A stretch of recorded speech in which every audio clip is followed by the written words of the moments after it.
Imagina que eres una mujer joven que ya ha denunciado a su pareja por violencia, y aún así decides volver con él. Las autoridades te dieron una orden de protección, una advertencia clara de peligro, pero tú la retiras porque crees que pueden ser una familia, porque piensas que él va a cambiar. Pero nunca cambió. Desde el inicio fue controlador, agresivo, y lo que empezó como problemas de pareja, terminó el día en que apareciste inconsciente en una bañera. Él dijo que fue un accidente, pero la evidencia contaba otra historia. Una historia donde todas las señales estuvieron ahí, y aún así, nadie detuvo el final. Si quieres conocer todos los detalles de este terrible caso, quédate hasta el final de este video. El caso de Andrea Fernández. Todos los días convivimos con la maldad. Somos testigos de la parte más oscura del comportamiento humano. El sufrimiento provocado por un individuo a otros es algo latente en nuestra sociedad. En Investigadores Criminales nos adentraremos en ese lado oscuro de la humanidad. Traeremos a la pantalla los más perversos crímenes y trataremos de entrar en la mente de esos seres que cometen los más terribles actos. Yo soy Guillermo, y el día de hoy te traigo otro caso más. Pero antes de comenzar, quiero que me digas desde dónde nos estás viendo. Nos gusta mucho saber hasta dónde llegan estas historias. Tampoco olvides dejar tu me gusta y compartir este video si crees que a alguien más le puede interesar. Y ahora sí, comencemos. El 29 de marzo de 2018, en plena Semana Santa, una situación de emergencia se desató en una cabaña de montaña ubicada en San Isidro de Heredia. En el interior del lugar se encontraba Andrea Fernández, una joven madre de 20 años, quien fue hallada inconsciente dentro de la bañera del baño. La persona que estaba con ella en ese momento era su esposo, Marvin Brenes, quien, según su propio relato, la encontró sin reacción tras notar que tardaba demasiado en salir del baño. Aseguró haber forzado la puerta y descubrirla desvanecida dentro de la tina, lo que en un primer momento hizo pensar en un posible accidente doméstico. Sin embargo, en lugar de contactar de inmediato a los servicios de emergencia, Marvin decidió realizar llamadas telefónicas a miembros de su familia y a los padres de Andrea para informarles que ella no se encontraba bien. Esta decisión provocó que los primeros en llegar al lugar fueran familiares, y no personal médico capacitado. No fue sino hasta después de esas comunicaciones que finalmente el padre de Andrea realizó la llamada al sistema de emergencias. Para ese momento, varias personas ya habían ingresado a la vivienda, alterando sin saberlo o sin considerar un escenario que más adelante sería clave para entender lo que realmente ocurrió en ese lugar. Cuando los paramédicos de la Cruz Roja arribaron a la cabaña, se dirigieron directamente al baño, donde encontraron a la joven dentro de la bañera, completamente desnuda y en estado crítico.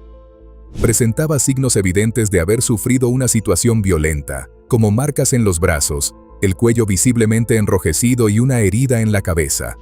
A pesar de ello, los equipos de emergencia se enfocaron en intentar salvarle la vida. La mujer se encontraba en paro cardiorrespiratorio. Mediante maniobras de reanimación, los socorristas lograron restablecer sus signos vitales de manera momentánea, lo que permitió su traslado urgente al hospital. Cada segundo que pasaba era crucial, y la condición de la joven era extremadamente delicada. Mientras Andrea era trasladada al hospital, en la cabaña comenzaron a surgir elementos que llamaron la atención de los profesionales presentes. Un paramédico notó una situación inusual. Dentro de la vivienda, había personas limpiando activamente el lugar. Esta conducta resultaba completamente inapropiada en una escena donde había ocurrido un hecho potencialmente grave, ya que podía alterar o eliminar evidencias importantes. El socorrista intentó advertirles sobre la necesidad de preservar el espacio tal como estaba, señalando que podría tratarse de una escena relevante para una investigación. Sin embargo, su advertencia no fue bien recibida. Las personas que realizaban la limpieza ignoraron sus indicaciones, lo que incrementó aún más las sospechas sobre lo que realmente había ocurrido en ese lugar. Ante esta situación, se solicitó la presencia de la fuerza pública. Cuando los agentes llegaron, observaron signos evidentes de alteración. Objetos movidos y rastros de limpieza que se extendían desde la sala hasta el baño.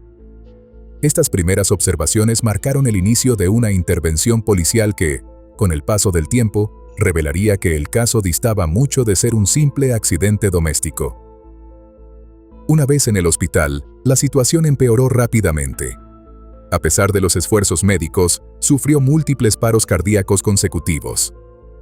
Finalmente, Andrea fue declarada sin vida pocos minutos después de su ingreso. Antes de continuar con lo ocurrido, es fundamental saber quién era la víctima. Miriam Andrea Fernández Vallejo, conocida por todos como Andrea, nació en 1998 en Heredia, Costa Rica. Creció en un hogar conformado por sus padres, Douglas Nilon Fernández Aguilar e Ivania Vallejo, y su hermana menor, María José. La familia, aunque sin lujos, se caracterizaba por un ambiente de cercanía, apoyo y afecto, donde las dos hijas eran el centro de la vida familiar. Desde joven, Andrea destacó tanto por su apariencia como por su personalidad. Tenía una presencia llamativa, con una larga cabellera negra y rasgos que atraían la atención, lo que también se reflejaba en su popularidad en redes sociales. Sin embargo, más allá de lo superficial, quienes la conocían la describían como una joven alegre, amable y sociable, con facilidad para relacionarse y una actitud positiva ante la vida. Al terminar la secundaria, decidió iniciar estudios universitarios en comunicación social, motivada por su habilidad para expresarse y su interés en el periodismo. Sus padres apoyaban plenamente sus aspiraciones académicas y confiaban en que construiría un futuro sólido.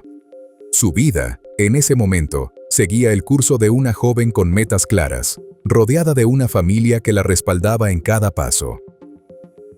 Durante su etapa universitaria, Andrea conoció a Marvin Alonso Brenes Oviedo, un publicista de 24 años, mayor que ella por varios años. Él provenía de una familia con una situación económica acomodada en Heredia, rodeado de privilegios desde temprana edad.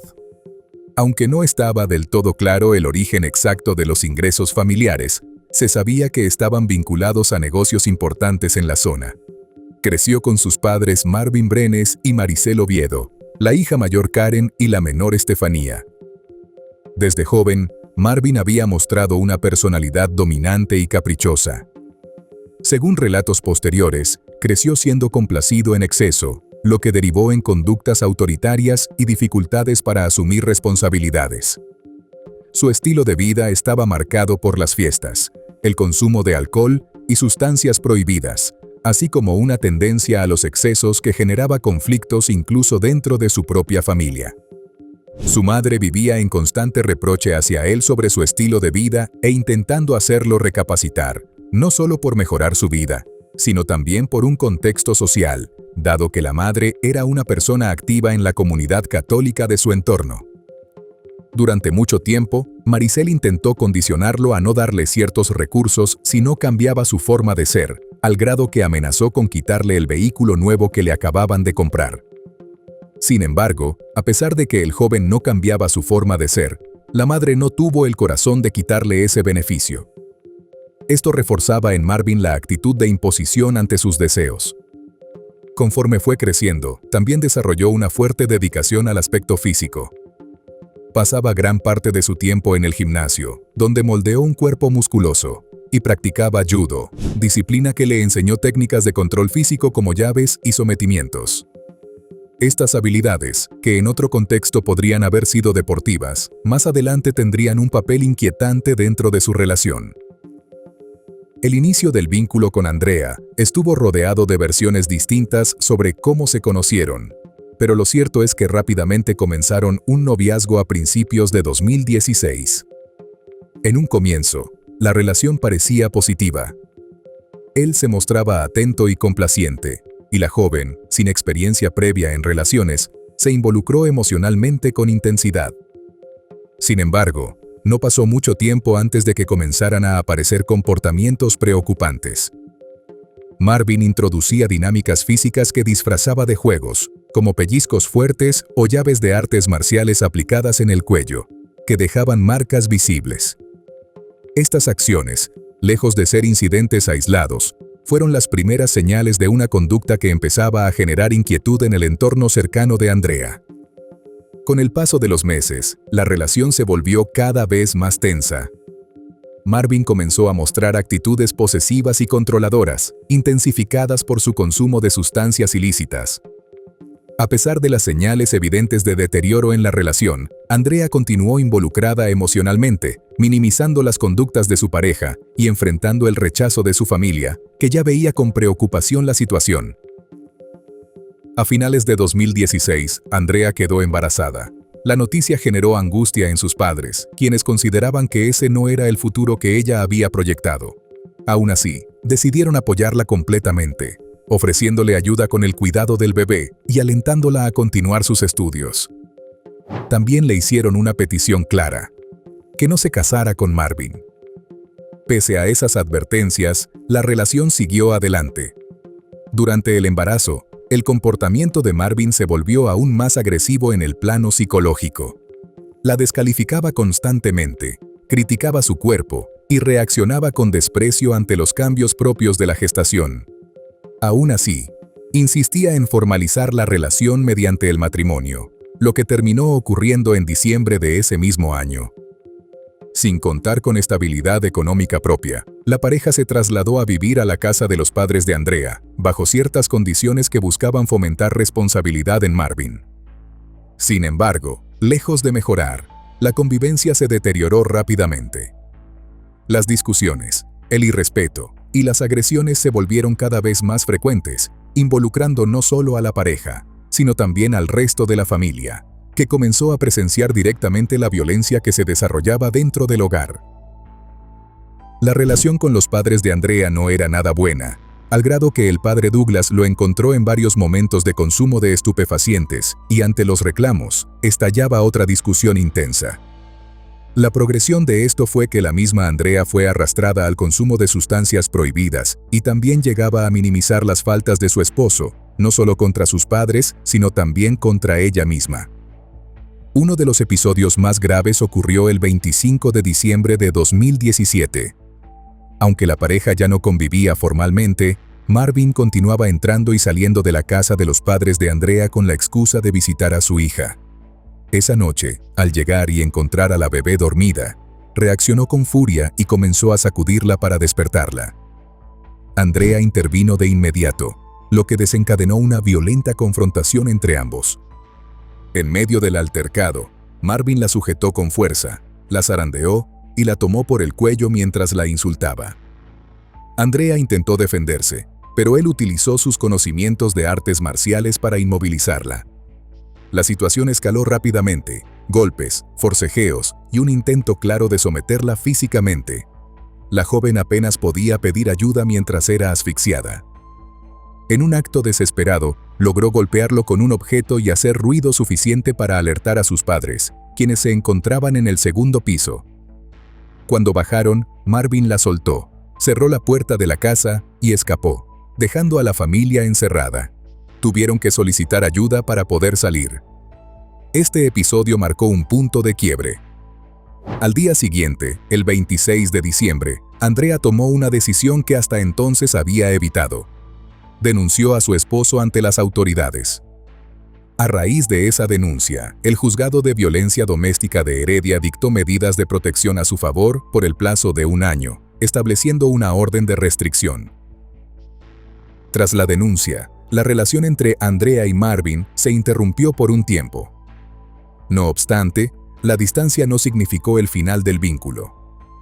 En las semanas siguientes, la familia de Marvin comenzó a intervenir directamente, contactando de manera constante a Andrea.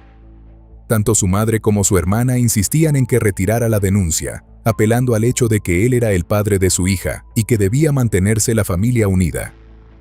La presión fue sostenida y cotidiana.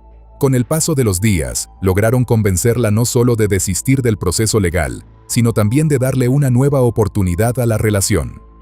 El caso fue desestimado, y Andrea, aferrada a la idea de construir una familia estable como la que ella misma había tenido, decidió retomar la convivencia con Marvin. La decisión generó un fuerte rechazo en su entorno familiar. Su padre, Douglas, se opuso abiertamente, advirtiendo que no permitiría que Marvin volviera a agredirla. Aún así, Andrea siguió adelante con su decisión. El 18 de marzo de 2018, se mudó junto a su esposo y su hija de 9 meses a una cabaña en San Isidro de Heredia. El objetivo era comenzar de nuevo, lejos de las tensiones que habían marcado su convivencia anterior. Sin embargo, ese cambio también significó un aislamiento mayor, sin la presencia constante de su familia. Durante los días siguientes, la pareja intentó convivir en ese nuevo entorno. A pesar de los antecedentes, Andrea mantenía la esperanza de que la relación pudiera mejorar. Pero la tensión no desapareció. A tan solo 11 días de haberse instalado en la cabaña, la situación volvería a escalar. De acuerdo con el relato de Marvin sobre lo ocurrido el 29 de marzo de 2018, ese día se encontraban en la cabaña cuando surgió una discusión entre ambos, cuyo origen no quedó del todo claro. Según él, en medio de la situación, Andrea decidió ir a bañarse y puso música cristiana, algo que le llamó la atención. Afirmó que, tras notar que pasaba demasiado tiempo sin salir del baño, comenzó a inquietarse. Dijo que golpeó la puerta y la llamó por su nombre, pero no obtuvo respuesta. Ante el silencio, aseguró haber forzado la entrada al baño, donde la encontró dentro de la bañera, aparentemente inconsciente. Marvin sostuvo que intentó auxiliarla, aunque su reacción inmediata, como ya se ha señalado, no fue llamar directamente a emergencias. Su versión apuntaba a un posible accidente, una caída o desmayo dentro del baño que habría provocado el estado en el que fue hallada. Conociendo el contexto en el que vivía Andrea, podemos volver al momento de la tragedia y el inicio de las investigaciones del caso. Tras su muerte en el hospital, el cuerpo fue trasladado a la morgue para la realización de la autopsia correspondiente. En ese momento, la causa exacta del fallecimiento no fue determinada de inmediato, lo que generó una etapa de incertidumbre tanto para la familia como para las autoridades. Los Fernández recibieron el cuerpo sin tener claridad sobre lo que realmente había ocurrido. El funeral se llevó a cabo en medio del dolor, con familiares y amigos despidiéndose de la joven sin conocer aún la verdad detrás de su muerte. Sin embargo, incluso en ese momento, algunas personas cercanas comenzaron a cuestionar la versión de un accidente, al notar lesiones visibles que no parecían compatibles con una simple caída. Durante los meses siguientes, la familia tuvo que convivir con esa incertidumbre mientras el informe forense era elaborado. No fue sino hasta 4 meses después que la autopsia arrojó un resultado concluyente. La causa de muerte había sido asfixia por estrangulación. Este hallazgo cambió por completo el rumbo del caso. Con esta nueva evidencia, las autoridades avanzaron en la investigación y el 19 de julio de 2018, Marvin fue detenido como principal sospechoso del homicidio de Andrea. Posteriormente, fue enviado a prisión preventiva mientras el Ministerio Público comenzaba a estructurar el caso en su contra, recopilando pruebas, testimonios y elementos periciales. El proceso judicial avanzó lentamente, mientras la Fiscalía reunía evidencia suficiente para sostener la acusación. Finalmente, el 11 de noviembre de 2019, se formalizó la imputación contra Marvin como principal responsable del femicidio. El juicio dio inicio el 6 de enero de 2020 en los tribunales de Heredia. Durante las audiencias, los testimonios permitieron reconstruir con mayor claridad la dinámica de la relación. Los padres de Andrea ofrecieron declaraciones extensas y dolorosas, detallando los múltiples episodios de violencia que su hija había sufrido. Douglas relató cómo fue testigo directo de agresiones, mientras que Ivania describió el deterioro emocional de Andrea y las constantes humillaciones a las que era sometida. También se presentaron elementos probatorios extraídos del teléfono del acusado, incluyendo audios que evidenciaban conflictos, reproches y referencias a conductas violentas y consumo de sustancias. Estos materiales reforzaron la tesis de una relación marcada por el maltrato sistemático. Por su parte, Marvin rindió declaración y sostuvo su versión de los hechos, insistiendo en que todo había sido consecuencia de un accidente. Afirmó que las agresiones eran mutuas y que él únicamente se defendía. Su defensa incluso presentó a un testigo que intentó cuestionar los resultados de la autopsia, aunque carecía de experiencia en el área forense. Otros miembros de su familia también testificaron, respaldando su versión e intentando desacreditar a la víctima. Sin embargo, durante el juicio salieron a la luz contradicciones, así como audios que comprometían esas declaraciones, debilitando la estrategia de la defensa. Tras semanas de audiencias, análisis de pruebas y testimonios, el 27 de enero de 2020, el Tribunal Penal de Heredia emitió su veredicto. Marvin Alonso Brenes Oviedo fue declarado culpable, por unanimidad, de varios delitos graves relacionados con la violencia ejercida contra Andrea. La sentencia total ascendió a 50 años de prisión. De ese total, 35 años correspondieron al delito de femicidio, 14 años por tentativa de femicidio, relacionada con la agresión ocurrida el 25 de diciembre de 2017, y 1 año y 4 meses por maltrato. Además, se le ordenó el pago de una indemnización mayor a $600,000 a la familia de la víctima por daño moral. El tribunal fue enfático en señalar que la violencia no había sido un hecho aislado, sino una conducta sostenida en el tiempo. También destacó que Andrea había permanecido en la relación motivada por su deseo de mantener una familia unida, lo que la expuso aún más a la agresión. La lectura de la sentencia generó una fuerte reacción emocional en la sala. Familiares y allegados de Andrea expresaron alivio al considerar que finalmente se había hecho justicia. Por su parte, el condenado permaneció sin mostrar emociones visibles. Posteriormente, la defensa presentó una apelación, pero en febrero de 2021 se ratificó nuevamente la condena de 50 años de prisión. Paralelamente, se abrió una investigación contra la hermana de Marvin por presunto falso testimonio y posible alteración de la escena. El caso dejó una profunda huella, no solo en la familia de Andrea, que asumió la crianza de su hija, sino también en la sociedad costarricense, donde se generó un debate sobre la atención a las denuncias de violencia doméstica y la necesidad de actuar con mayor contundencia para prevenir desenlaces fatales. Pero lo más inquietante es que nada de esto ocurrió de un momento a otro. Hubo advertencias, denuncias y señales claras de que la violencia estaba presente desde el inicio.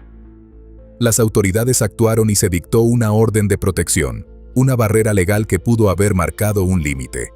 Pero esa barrera se rompió cuando ella decidió retirarla, creyendo que aún era posible construir una familia estable, que el hombre que la lastimaba podía cambiar. No fue así. La historia que comenzó con control, celos y agresiones, terminó en una muerte que alguien intentó disfrazar de accidente. Porque la violencia no suele aparecer de golpe. Empieza con gestos pequeños, con actitudes que se justifican, con conductas que se minimizan. Y cuando se normalizan, crecen. Él ya había mostrado quién era desde el principio: controlador, agresivo, capaz de hacer daño. Pero muchas veces, entre el apego, la esperanza y la presión del entorno, se toma la decisión de quedarse. Y en ese tipo de historias, quedarse puede costar la vida. Esta historia deja una advertencia incómoda pero necesaria. Nadie puede cambiar a otra persona que no quiere cambiar. No es amor soportar violencia, no es compromiso aguantar el maltrato, y no es familia permanecer en un entorno donde hay peligro. No vivimos en un mundo ideal, y aunque suene duro, reconocer el riesgo y alejarse a tiempo puede ser la diferencia entre seguir adelante o no tener otra oportunidad. Ahora te pregunto a ti: ¿en qué momento una señal deja de ser una discusión de pareja y se convierte en una alerta real de peligro? ¿Qué responsabilidad tiene el entorno cuando una víctima decide volver con su agresor? ¿Estamos preparados como sociedad para identificar la violencia a tiempo o seguimos reaccionando cuando ya es demasiado tarde? Te leo en los comentarios. Y bueno, querida audiencia, hasta aquí una investigación más. ¿Qué opinan del caso de hoy? Nos gustaría mucho leer sus comentarios, ya que su opinión sobre los casos es muy importante para nosotros. Recuerden siempre hacerlo con el máximo respeto posible, tanto para la víctima como para los demás espectadores, y nosotros que los estaremos leyendo.